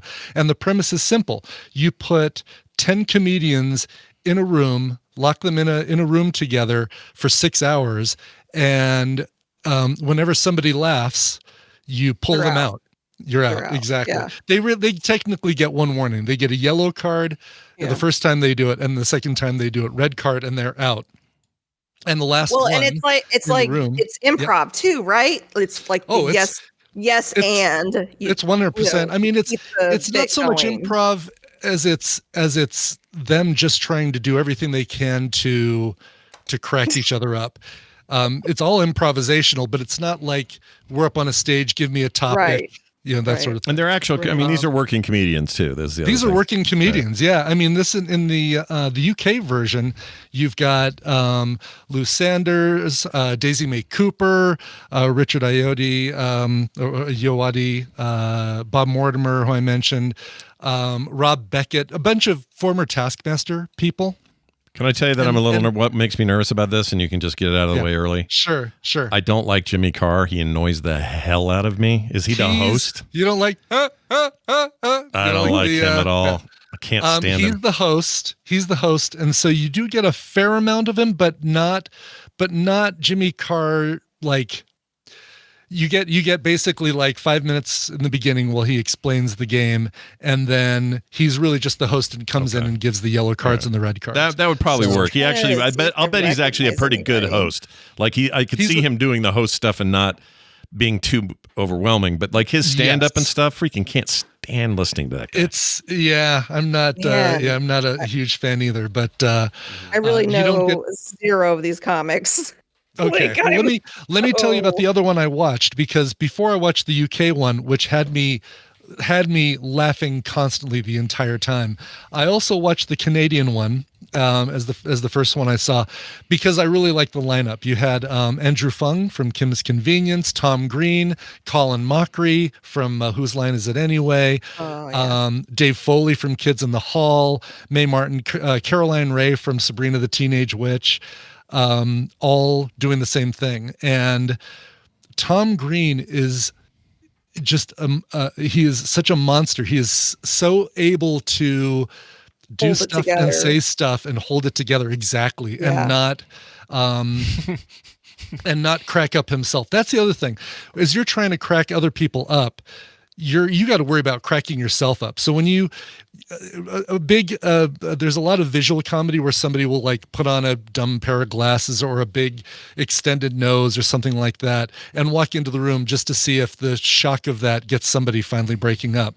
But then there's also we're having a conversation here, and yep, I think I might have just shit my pants, and just see, if that's enough to throw last people. 2 seconds. I would not. I wouldn't. I would be like, I'm just gonna go now. Yeah. Exactly. And some of these people look at the group and say, okay, yeah, I'm probably out of this thing. I don't think I could sit and look at Ayoade for 5 seconds without laughing. Like, he doesn't even have to say anything. He's just funny. And he is. I'm not going to give anything away as far as like who wins in the UK version. It just came out actually at the end of March. I had no idea it was that recent, but he is stone-faced. He's a stone-faced comedy killer is what he is. Oh yeah. Ayoade. He's fantastic. I also started watching the Irish one because it's got I'm preparing for the slings and arrows from Claire. Aisling B. Aisling B. I think it's Aisling B. I know I'm screwing it up, Claire. Lots of great Irish comedians though that are out there. Yes, a lot of great ones in there. Aisling, it's just Aisling. Okay, Aisling B. I don't know why I want to make it Aisling. Anyway, you remember her from that Paul Rudd comedy where he's a clone, where he has a bunch of clones and he's married. He's married to Aisling B. That was really good movie. She's another one of these that is hard to crack. She's really, really good. Tommy Tiernan in there by chance in the Irish one? I love Tommy Tiernan. The Irish one, let me tell you who's in the Irish one, because I just started it, so I can't remember everybody who's in there. And it doesn't tell me. So here's the deal. Wikipedia page. It's 11:39 my time. I have to get my daughter to therapy at 12. Sure. And you know what? I'll just say right now, and we'll cut to you. All of this is available on Amazon Prime. The Canadian one, the UK one, the Irish one. Of the three of them, the UK one is hands down for me the one that's had me laughing the most. But they're all really, really good. Hammond recommended these to me, and he even said the South African one that Trevor Noah is the host for is also really good. So that might be the one I check out after this one. But there are tons of these, and almost all of them are on Amazon Prime. This is a no-brainer. I'm all in on this. Looks great. Yeah, last one laughing. It will have you laughing your freaking ass off, and Nice. we all could kind of use that right now. That's right. And now I'm going to give you something that will piss you off. Sweet. Excellent. Please do. I can't wait. Let's play your trailer and see how pissed everyone gets. Here we go. It's Piper, go! It is so. I am so thankful. I've never heard of this girl. This girl Piper, her mom Tiffany. I don't know how she's not in jail. So if you're wondering, like, is bad stuff happening to these kids? Yes. Really, really bad stuff's happening. It's happening right now. And if you're not familiar with what your kids are watching, and I almost feel like we as parents have to research, like, what, like even the kid Ryan, like, he's in a situation like he has to do those videos. Oh, it's like, the kid who unboxes and plays with toys, yes, right? Like, the toys. And then he has 2 younger siblings and his mom, and they get into talking about bots and analytics. It is fascinating because what happens is this girl creates this squad during COVID, and there's like 10 kids in her squad that have their own channels, and their channel numbers go through the roof. Then sexual things by this woman happen to these kids. I mean, they did a lawsuit and everything, and they settled for $1.7 million split between 11 people. I'm like, and unfortunately these kids were like, I want to tell my story, like, but they just took the money. And I'm just like, oh my God. But this woman should be in jail, and she is pimping her child out. It pisses me off to watch. But I know people are really like, well, Netflix is taking advantage of. Guess what? If Netflix didn't do this, you wouldn't know. No, I wouldn't say Netflix is taking advantage of it. Netflix is doing a documentary on a thing that happened. Yes. This is like Anywhere. I don't think that nobody should have that point of view. Like the Ruby Frank thing. Like, it's gonna, like, stories are gonna start kind of like this poor girl Piper. She's still with her mom, and the kids that they had come in were actually cousins of hers. And like it's just.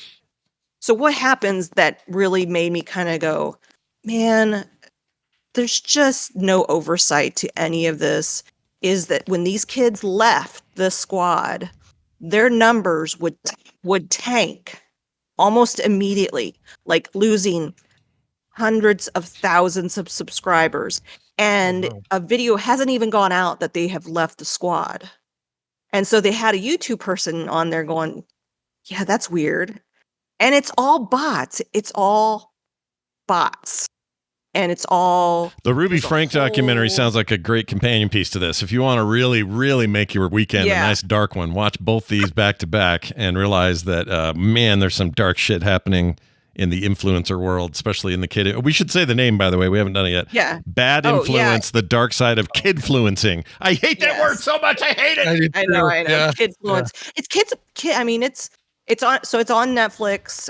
It came out it was like recommended to me, and I'm interested in it because this is the kind of content that gets fed to my kids. Right. And I try very, very hard to limit it to specific channels that I have researched and I have watched myself. And it's just, the whole thing is just icky because YouTube's making money from the ads and the bot people are making money. And it's just, oh God, I hate it so much. I hate it. I also hate the momager instead of manager. Oh, yes. Momager. Well, and then they talk about pedophiles. Pedophiles will say, this is the best thing to happen to us. Thank God for the Instamoms. Yeah. They're called Instamoms. F those shitheads. F those guys. But if you look at the statistics, I think in that clip that in the trailer, 90% of the audience of these kids channels are adults. Yeah. Not kids. That's gross. So creepy. It's freaking gross. Yes. Yeah. Yes. It's freaking gross. I don't like it. I don't mean to like bring you down, but But you're gonna. I hope I'm gonna tell you how. I mean, yeah. No, it's good stuff to know. That's the reason I watched the Ruby Frank one, and I would highly recommend that one for the same reasons. It's good to put sunlight on this stuff. You think so? When we first started in 2006, we thought, oh, if we do good content, we'll find our audience, and that'll be good. It doesn't work like that anymore. It just doesn't. No. You could make the best content. Yeah. And you still will not find the platforms are algorithmically they are chiefly responsible for the entire problem that we're talking about.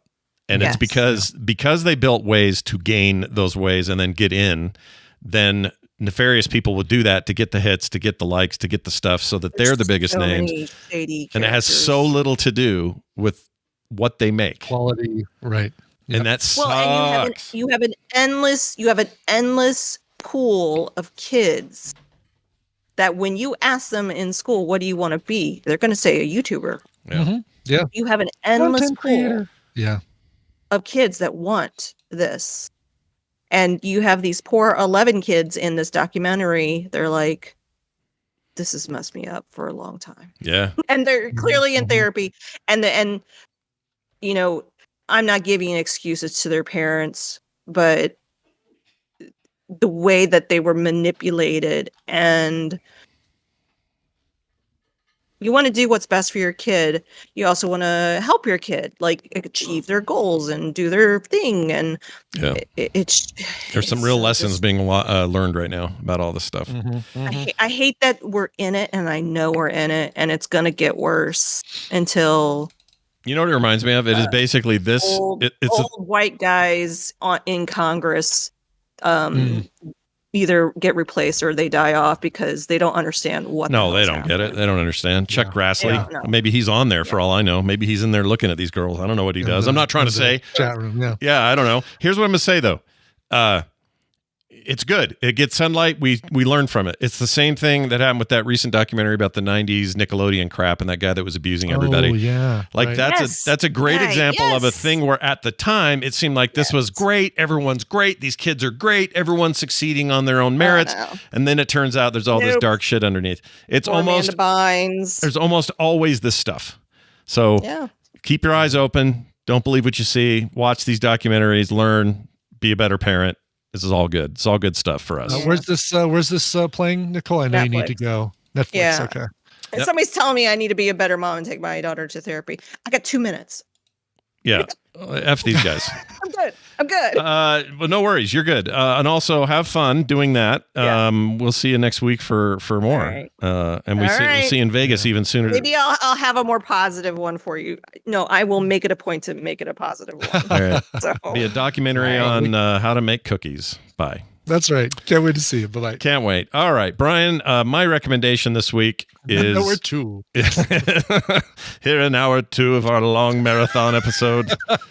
I share with you this clip and I'll explain. I was just 14 years of age when a coward by the name of Tom Chaney shot my father down. Okay, might be familiar to some. It is the 2010 remake of True Grit, which was originally based on a novel. This one's actually closer to the novel than the original one, the John Wayne one. The John Wayne one. Mm-hmm.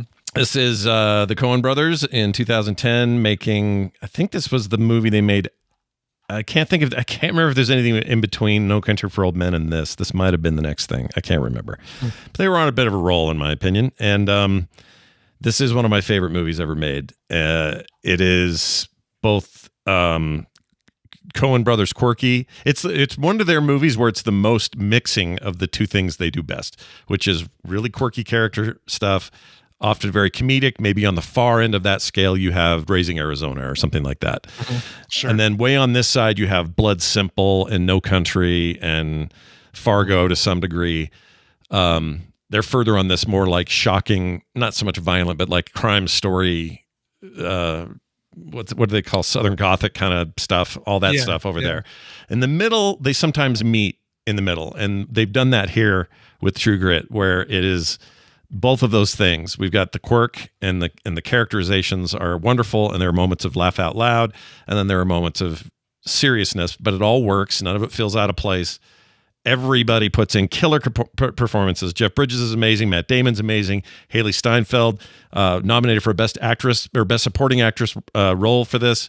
You just knew looking at her that she was going to go on to big stuff. She was only 14 in this. She's, a big star now. Yeah. Some of my favorite people in it that don't get talked about a lot are Barry Pepper as Lucky Ned Pepper. I think it's great that Pepper had a Pepper name. That is great. Wow. Dakin Matthews, you know him, but you probably never heard his name, but he played Colonel Stonehill. He's the guy that she negotiates the horse sale with, and it's an amazing scene. Oh, yeah. It's the most Coen Brothers ass thing. This guy right here. Man, he gets screwed over by her without knowing it. He's so good. He's a fantastic character actor. Anyway, it's just full of these kind of characters, these kinds of actors. It's a Western, of course. If you hate Westerns, I don't know what to tell you. Very small role, by the way, from Domhnall Gleeson. Claire. Donald. Yeah, she's told us 100 times. I always forget. That one I remembered. I may not remember Ashlyn, but I remember Donald. Yeah, and he's in it very, very briefly as the kid. Played this character named Moon, and it's not in there very long, but you can see even sparks of that guy's going far. Didn't know it was even Brendan Gleeson's kid at the time, but anyway, I think it's an incredible film, and I don't want to not mention Matt Damon, who puts in LaBeef as a dick, and that character is complex and hard to do, to both make you kind of hate him and also feel the redemption of where that character ends up. And I think Matt Damon was perfect in that role. He's so good. So anyway, I don't know why I watched this. I just got in a mood, and I thought, there it is on my list. I'm in the mood right now. I've seen it 100 times. I'm going to recommend it again. I didn't mention where it's streaming. It is on Hulu currently. Yeah, I was going to say Hulu. You said Max in our chat. I'm like, I couldn't find it on Max. I hope he's cool with it, me putting on Hulu. Oh, you know what? It was on Max and then it moved. Weird. It probably got pulled at the beginning of April. Yeah, it looks like it did. Or mid-April or whatever. It's also on, let's see. Oh, Pluto has it. Yep. Yeah. So anyway, Hulu is probably your best bet right now in terms of quality, and it is very, very good. Yeah, the J.K. Simmons role, Sean Bloom in the chat brought up, it's an uncredited role. He doesn't actually, you don't see him. It's just a voiceover. He reads a letter that was sent from a lawyer to the character Maddie, and immediately you know it's J.K. Simmons, but it's weird. He's not credited in the film at all. It's weird. Oh, wow. Yeah. Interesting. By the way, small correction from Claire on that one. Donal. Lisa, not Donald. Okay. I'm just going to call him Dominant Holland Greaser. There you go. Done. Perfect. Excellent. Anyway, I love that movie. True Grit, available now, Hulu, and not Max, because that's where I saw it. Okay. That's it for the show. We did it, Brian. We did it. We did it. We came out clean on the other side after 500 miles of this. We still wrapped before 11. That's amazing. Actually, the way we were going, I was thinking, we're. I know the minutes were ticking away like flowers in the wind or something. Anyway, a couple of quick follow-ups. Tickets and swag still available, and a reminder to do those. If you're going to Vegas, you need your ticket. Go to frogpants.shop to get it. If you want just the swag at a reduced price, and all it is the swag being sent to you via mail. You can get those as well if you can't come this year. We'd love to have you, but if you can't, you can get those at frogpants.shop. That's all up there now. And big thanks to everybody who's coming and those who have already gotten the swag. The swag is going quicker than I expected, which makes sense because some people couldn't come this year. So yeah, exactly. There's a lot of people like seeing this as their consolation prize for not wanting to, and I don't blame them, not wanting to travel with across borders with what's going on here. Because we'd like to travel outside. We'd like to leave. Yeah, there's some weird shit going on, and we don't like it. But we're not going to see I-Core this year. Oh, no way. Swag only I-Core? Come on now. Oh, dude. How are we not seeing Kevin at this event? That makes me sad. It does. I'm excited to see the rest of y'all. Don't get me wrong. But not seeing Kevin, a.k.a. I-Core? Mm-hmm. Oh, I'm so sad. I mean, not to put any pressure on you there, I-Core, but the disappointment runs. I'm just kidding. It's all fine. We understand. But we're going to miss you. We're going to miss you there. I always think I don't talk enough to Kevin while he's there. And now I can't even make up for it this year. Yeah. So this Kevin Con is really gonna be light this year. Kevin, what's the other one? There's gonna be Steph Con? Isn't there a Steph Con? Because there's a lot of Stephs and Stephanies going. Oh yeah, we got a lot of Stephanies. Yeah, KT Data may have to run his own Kevin Con this year. I don't know how many other Kevins there are, but we know there's only one Hammond, so you'll have Hammond Con. Yep. Hammond Con is party one. Yep. So. Well, the Wrath of Khan. Check it out. Anyway, so there's that. Also, I want you guys to get out there and sub to our new morning stream YouTube channel. It is very early because I'm doing transfers and getting the stuff set up. It's like Pardon Our Dust 101 going on over there. But in order to get all the features enacted, we have to have 1,000 minimum sign up. People signed up or subbed. It's all free. You know how YouTube works. So we need at least 1,000 of you. And I know there are plenty of you who could go do this in just 5 seconds. Even if you don't use YouTube at all, just go to youtube.com/@themondaystreamshow. This is as good as I could get because there's so many names taken on YouTube. That's not bad. That's pretty good. It's okay. It's a little long, but it is what it is. Yeah. So anyway, youtube.com/@themondaystreamshow. Sub to it. I know nothing. Morning stream show or the Monday stream show? It's Sorry, morning stream show. Did I say Monday? I didn't mean to. Did I? Yeah. Shit. You did. The Monday show is not getting its own channel, so that's just me being dumb. The morning stream show. The morning stream show. There we go. Thank you for the correction. If you can get in there, we need 1,000 of you to get it going, and then we're all set. And again, pardon the dust. There's work happening. Headers and stuff are coming. All this stuff's happening. Memberships won't change, and we're only still streaming live here. This isn't.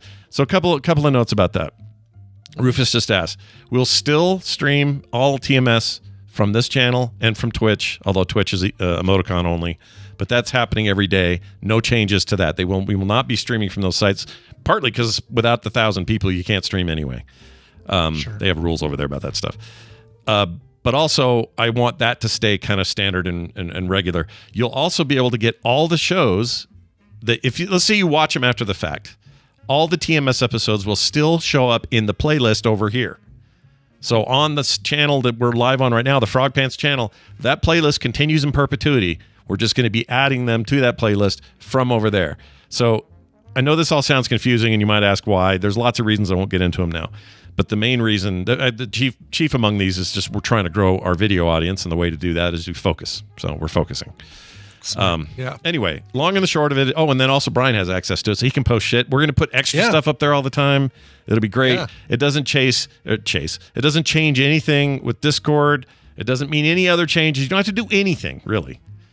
Except if you listen to TMS and you get the show via YouTube Music. There are a few of you, not very many. Oh, sure. YouTube Music's weird with their podcast stuff. It's not really podcasting. It's some other funky thing, but they call it podcast. If you're doing it over there or doing it there, then at some point soon, you will want to switch to the newer channel's feed, quote unquote feed. It's not really a feed. Again, it's like they call it podcast. It is not podcast. But if that's a thing you do, I want it to remain easy for you. And I want to, I'm not trying to screw you up. So the goal will be, we'll move over there. Jeannie's right. There's big announcement in the Discord. I put it up yesterday. It explains it all. So go check it out on the announcements page on Discord. Frogpants.com/Discord. Blah, blah, blah. All right, Brian, I think that's it. We're done. We're out. Do you want to play a song so that we can feel good about all this?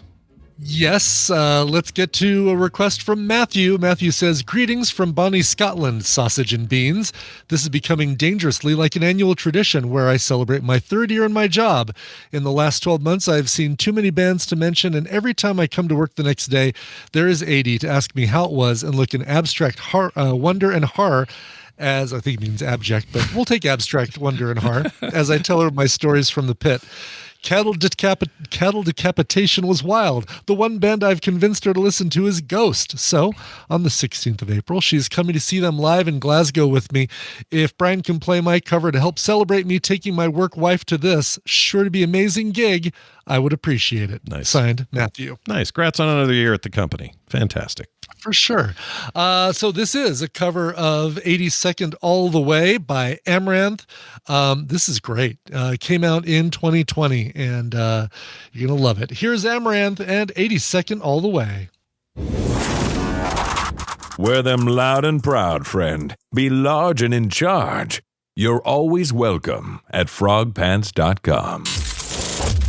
Look. Get this!